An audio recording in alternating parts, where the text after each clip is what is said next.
Y bueno, ¿qué tal? ¿Cómo están todos y cada uno de nuestros seguidores del Voice Training? Estamos en alguna parte de la ciudad capital y por supuesto con alguien que prácticamente no necesita presentación, más que estamos con un gran ser humano que nos conocemos ya alrededor de ¿qué? 25, 30 años aproximadamente. Sí, uno que otro año. Así es, eso, mejor digamos así, uno que otro año. Sí. ¿Y por qué hemos, digamos que tomado muy en cuenta estas recomendaciones y lo que vamos a conversar es por la gran experiencia que tienes, pues mi querido Sergio, en el tema específicamente, muy aparte de la producción musical y de giras, etcétera, pero puntualmente en la voz. Y eso es lo que hemos venido a conversar contigo. Y yo quisiera saber, bueno, y también pues las personas que nos están viendo, cuando empezaste recién a, digamos que, a entonar las primeras notas musicales, ¿fue de manera natural? ¿Alguien te dijo, oye, ¿sabes qué? Tienes una voz como para cantar? ¿O tú te diste cuenta de que había algo que te daba para el canto? ¿Cómo fue eso? O sea, a mí siempre me gustó el arte en sí, ¿no? Entonces yo era de esos niños que pasan dibujando, que pasan cantando, que pasan actuando. Entonces siempre me gustó cantar. Yeah. O sea, tengo grabaciones, tengo cassettes donde estoy cantando de chiquito, pero mis papás nunca... no eran muy sensibles hacia ese tipo de manifestación. Entonces nunca me dijeron, oye hijo, tú tienes algo o deberías. ¿Y al cantar eran las canciones típicas infantiles o algo en especial? Las típicas infantiles. Yeah. Yo ponía, o sea, en principio solo infantiles, pero después empecé como a devorar lo que tenía mi papá de música, ponía todo. Y entonces sacaba mis favoritos de la música que tenía y escuchaba y cantaba y ponía en la sala y daba vueltas a la mesa. Había una salita en la... donde teníamos una mesa en la mitad. ¿Y hablamos de cuántos años? Estoy hablando de 8, 9, 10. Yeah, okay. Y entonces cantaba y me daba vueltas a la mesa y esa era mi diversión. Me pasaba horas escuchando música, cantando. Y siempre me llamaba la atención las cosas que tenían que ver con música. O sea, yo le pedí a mi papá, me llevó a ver Fiebre de Sábado por la Noche al cine. Yeah. Era una porquería.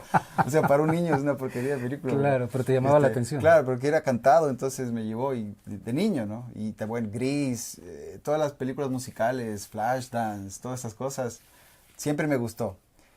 Pero nunca hubo el vínculo entre él canta y yo puedo cantar también. Yo puedo cantar, ¿no? Yo cantaba y cantaba y cantaba. Y en la secundaria, empecé a ver que llamaba un poquito la atención esto que yo cantaba. Pero ya no cantaba las canciones para niños. No, ya cantaba canciones para más grandes, sí, sí. O sea, me acuerdo una vez que, sobre todo una vez tengo así como de esos momentos de reconocimiento. Yeah. O sea, de que a una chica que me gustaba, para hacer una broma le canté un tango. Yeah. Así, lo sacaba el tango y me acuerdo la cara de ella de, wow. Y entonces dije, le gustó, ¿no?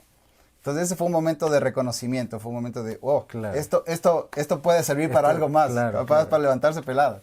Claro. Entonces, y de ahí, bueno, después canté en un grupito, pero nadie, en realidad a mí nadie me dijo, tú puedes. Yeah, okay. Siempre era una cuestión más... Algo que lo tenías tú, más mía. Yeah. O sea, yo me convencí y después se fue convenciendo el resto de gente. Ya. Yeah. Chévere. Y por ejemplo, después de haber cantado ese tango y después de haber estado en ese grupo que nos cuentas, ¿tenías tú como la conciencia de que había que necesariamente tener cierto cuidado o hacer cierto trabajo con la voz o simplemente pues era informal? No, yo cantaba. Ya. No tenía ninguna idea. Es más, me acuerdo que, bueno, tenía una gran resistencia, ¿no? Pero por ejemplo, cuando empecé con la banda, cantábamos covers. Y me acuerdo que cantábamos canciones muy altas y yo me mareaba. Ya. O sea, en medio de la cantada me mareaba. Me agarraba del pedestal porque me mareaba de lo que estaba cantando. O sea, no me dejaba ganar. Te faltaba aire. Pero me faltaba aire. Claro. O sea, no sabía cantar. Y pasé muchos años sin tener idea de técnica. Años profesionales sin tener idea de técnica. Y creo que realmente debe hacer como 10 años que empecé a trabajar la voz. Que empezaste a trabajar técnicamente la voz. Que empecé a trabajar, que empecé a descubrir cosas que podía hacer, que empecé a entender cómo podía mi voz durar más, que empecé a entender cómo no se me iba a desgastar la voz y empecé a hacer ejercicios para ampliar el rango. Pero hace 10 años debe ser. Ya, que fue que, como tú dices, tomaste más conciencia en la parte técnica. ¿Y qué te llevó a tomar conciencia? ¿Cómo descubriste esa conciencia? O sea, la verdad no estoy seguro por qué razón, pero siempre es una cuestión, yo siempre estoy en un proceso de aprender, ¿no? Claro, y de claro. querer mejorar, pero nunca le di la importancia necesaria, o sea, cuando, por ejemplo, en mi caso, soy un tipo que hace muchas cosas dentro de la parte musical. O sea, organiza la escena de los demás, compone, está siempre chequeando que esté todo bien. Entonces, como que no le daba la necesaria importancia a mi propio instrumento, que es la voz. Claro, exacto. Era así como que, ok, vamos a hacer todo esto y también a cantar. Pero empecé a sentir que mi voz no daba lo que yo pensaba que tenía que dar. Escuchando, por ejemplo, conciertos míos y me daba cuenta que no estaba lo afinado que yo quería, que mi voz no estaba lo clara y lo fuerte que yo quería o que yo pensaba que estaba, ¿no? Correcto. Entonces empecé a hacer un trabajo, llegó a mis manos un libro de Berklee de ejercicios vocales. Ejercicios vocales. Y empecé a hacer ejercicios. Y te diste cuenta que empezabas a sonar mejor. Claro, y en la medida que iba haciendo los ejercicios empecé a sonar mejor. Otra cosa que cambió también mi vida por completo fue, bueno, esto es más para cantantes, el uso de in-ears. Ya, claro. Porque cuando estás en un concierto, estás en un escenario grande con unos parlantes gigantes proyectando sonido, con rebote, o sea, es una bulla, ¿no? Vos realmente no estás muy claro qué está pasando. Con Solo hagamos un paréntesis chiquito, los in-ears, pues prácticamente para las personas que no los saben, in-ears ¿verdad? son, por acá tengo, son oídos, son audífonos que van adentro de las orejas. Exactamente. Entonces, en el momento que tienes monitoreo interno y que escuchas tu voz absolutamente clara y adentro, ahí te das cuenta de qué está pasando, ¿no? Exacto. Entonces, puedes ir controlando tu instrumento. Claro, ya sabes bien, o sea, dices, o sea, ya te escuchas. Entonces, en principio, empezar a ensayar con in-ears para mí fue una gran diferencia porque empecé a saber qué pasaba en el ensayo, bien, con todos los instrumentos.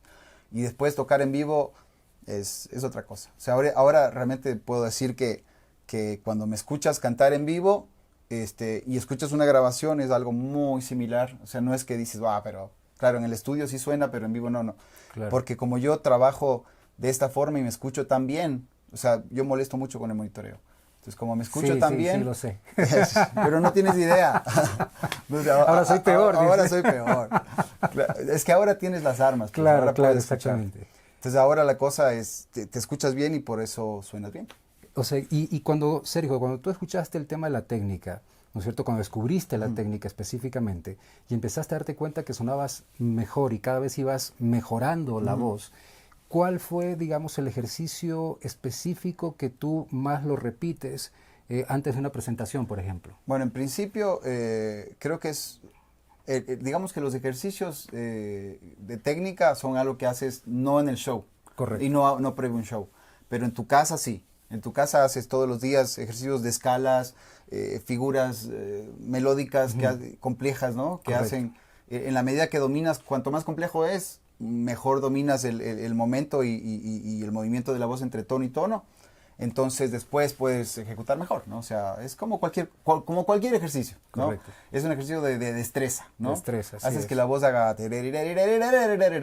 sea, si es que lo tienes bien manejado todos los intervalos y suenan claramente en la nota que cuesta llegar, vos sabes que cuando te subas a cantar puedes hacer todo.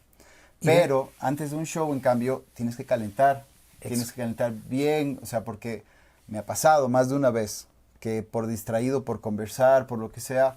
te subes sin calentar, que era como subía casi, o sea, el 80% de mi carrera era así, pues, o sea, subía así, era Sergio, te toca. Claro, sí voy. Entonces ahora, hace más o menos 10 años, hago un gran trabajo de calentamiento previo, pero sí me pasa que algún día se me van, ¿no? Claro, o de repente llegamos justo al show, o de repente hay gente en el camerino y te molesta... O sea, y no te sientes cómodo de calentar como deberías. Correcto. Ahí pasan cosas, ¿no? Correcto. ¿Y qué haces, más o menos, si nos puedes contar, qué haces en ese calentamiento? Empiezo haciendo ejercicios como de labios, ¿no? Así claro. Que como conversamos antes, no todos podemos hacer esa vibración. Y cuando no puedes así, haces con la R. Con mi esposa no puede hacer. Entonces, saludos a nuestra querida L. Va subiendo a ella no le gusta que hable de ella, pero bueno, eres parte de mi vida. Vas subiendo la escala y vas calentando más, ¿no? Correcto. Y también el hecho de ir más abajo de lo natural y más arriba de lo natural te ayuda. Porque en algún momento vas a mandarte una nota grave, en algún momento vas a mandarte una gota aguda, ya sea hablando o cantando, ¿no?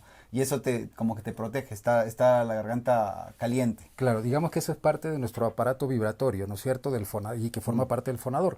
Pero, y en la parte de la respiración, ejercicio de respiración específicamente, ¿los haces? Bueno, no, o sea, lo que hago son muchas escalas. Las escalas. Y obviamente el rato que estás cantando, que estás haciendo escala, estás haciendo. Claro, estás haciendo automáticamente. No hago un ejercicio de por sí de respiración, no. Hago puro ejercicio así de canto, de escalas, de detalles así que te van... O sea, primero que eso es como un boxeador. No sé si has visto un boxeador antes de subir al ring.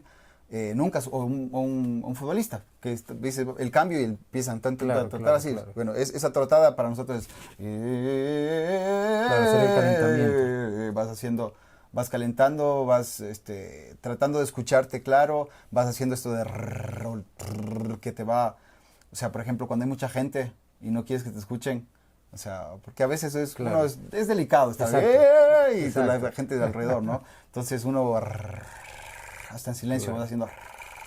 Claro, y aflojas también la mandíbula incluso. Porque es en general hago un trabajo físico, claro. no específicamente de la mandíbula, pero es parte físico, de eso. O sea, es como que me estiro, claro. Hago así que te sirve también para...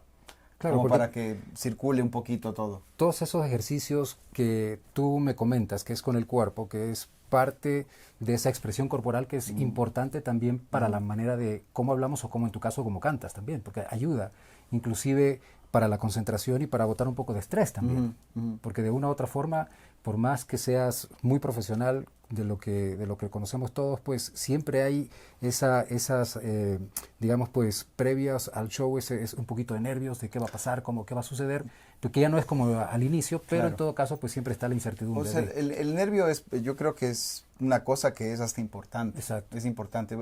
O sea, yo lo veo así como cuando el león va a cazar. Claro, ¿no? Es parte de la pasión, digamos así. El león va a cazar y parte de la fuerza que tiene, porque, o sea, el león de repente, o la leona se da con un animal que pesa 4 o 5 veces lo que pesa ella, ¿no? Y que la puede matar de una cornada. Correcto. Pero el rato que va es esa adrenalina, ese ojo a la cacería, esa adrenalina, esa respiración como acelerada. Se está como preparando su cuerpo y de repente está en la cacería. Así es el escenario para nosotros. O sea, nos subimos y es como que... Y hay que... o sea, es importante, pero hay que manejarlo. Correcto. Hay que manejarlo. Entonces, es como que hay que saber como aprovechar de esa adrenalina, pero hasta cierto punto mantener la raya, porque si no después uno se acelera mucho. Exacto. Sergio, ya más o menos como para ir terminando, ¿qué recomendación le darías tú tanto a las personas que tú, porque tú eres un productor también de otros artistas, ¿no es cierto?, nuevos, o gente que te busca, etcétera, o a veces te piden alguna recomendación? Hablemos en el tema de la voz específicamente. ¿Cuáles han sido las recomendaciones que tú les has dado? Bueno, ¿cómo cuidar la voz, por ejemplo? Aparte de los ejercicios. Ejercicios siempre. Hay que hacer ejercicios, calentar antes de tocar. Cuanto más ejercicios hagas diario, mejor estás. O sea, a mí me pasa, por ejemplo, que no hago yo generalmente hago vocalizaciones casi todos los días, ¿no? Pero tengo temporadas que estoy trabajando en otra cosa, que estoy ocupado, que estoy viajando y me olvido hacer mis vocalizaciones. Y cuando vuelvo a cantar, me cuesta. Claro. Me cuesta. O sea, yo digo, antes de un show, mínimo 7 días de vocalizaciones. Mínimo. Para estar bastante bien. Pero si estás haciendo todo el tiempo, siempre estás bien. Claro, entonces, vocalizaciones, calentamiento. O sea, diríamos que si hay un entrenamiento constante, va a ser mucho mejor. Claro, es como cualquier... Es como todo. Sí, como en todo. O sea, cuanto menos calientes, cuanto menos ejercicio, más va a costar. Y bueno, a mí, por ejemplo, ¿qué me lastima a mí? Gritar. Ya. Gritar o cuando te fastidias y empiezas a subir la voz, ese tipo de cosas me hacen pedazos la voz. O sea, si lo peor que me puede pasar a mí es discutir con alguien antes de un show. Es lo peor. Porque estás así metido en la discusión y, pero, ¿cómo puede ser que eso... Te cambia inclusive la energía, te cambia otras cosas. Te destruye. Claro, te destruye la garganta. O sea, la garganta sobre todo. Claro. Y bueno, y ni hablar el ánimo, ¿no? Pero sobre todo, el rato que estás gritando, no estás pensando en manejar, en cuidarte, ¿no? Claro, porque por ejemplo, pongamos un símil, ¿verdad? Porque el hecho de gritar, que es discutir con alguien, no es lo mismo cuando tú estás en una canción con un tono súper alto. No, no tiene nada que ver. O sea, no tiene absolutamente nada que ver. O sea, o sea, ni se me ocurre cómo decirlo. O sea, es como un movimiento muy controlado, exacto, o sea, muscular pero controlado contra un espasmo. Exacto. O sea, es un espasmo. Gritar es un espasmo, entonces eso te daña. Y si lo haces el día del show, te hace pedazos, ¿no? Ok. Bueno, yo también, otra cosa que no recomiendo es café antes de cantar, porque te irrita y te acelera. Ok, claro, entonces, la cafeína. Agua siempre, agua al clima. Si estás en un lugar muy frío, agua tibia, sí puede ser, pero si no al clima, no agua helada es malo. Inclusive estando en un lugar caliente, digamos, en la costa es preferible agua, digamos que al clima, sí, pero que no esté fría, porque la gente a veces, y he visto a artistas que cogen a veces el agua helada y se la mandan antes del show. Claro, es lo mismo que si vas a la cancha, si vas a querer correr en la cancha y te metes una ducha helada y quieres salir a correr, o sea, no vas a estás así como duro. Entonces agua al clima, en el frío agua tibia, no café, siempre cuidarse, no gritar. Y básicamente estar consciente, ¿no? Estar consciente de que vas a usar la voz, de que es un instrumento importante, claro, darle la importancia a la voz y a tu estado anímico y a tu concentración necesaria. Así es, muchísimas gracias, Sergio. Muchas gracias a ti. Creo que han sido unas recomendaciones realmente muy importantes y de alguien que tiene muchísima experiencia también en el tema de la voz, así que ustedes ya lo saben. Nosotros estaremos más adelante con muchas más expectativas, muchas más personas también que estarán compartiendo con nosotros sus experiencias. Queremos agradecerte, Sergio, pues siempre es un gusto y un placer verte, mucho más allá pues de lo que nos une esta amistad de tantos años, y siempre es grato ver a los amigos. Muchas gracias. Gracias por la visita y nada, ojalá les sirva de algo o de mucho lo que les digo. Son cosas que he venido cultivando muchos años, empíricas, pero yo creo que sirven todas. Se ven los resultados. Sí. Gracias.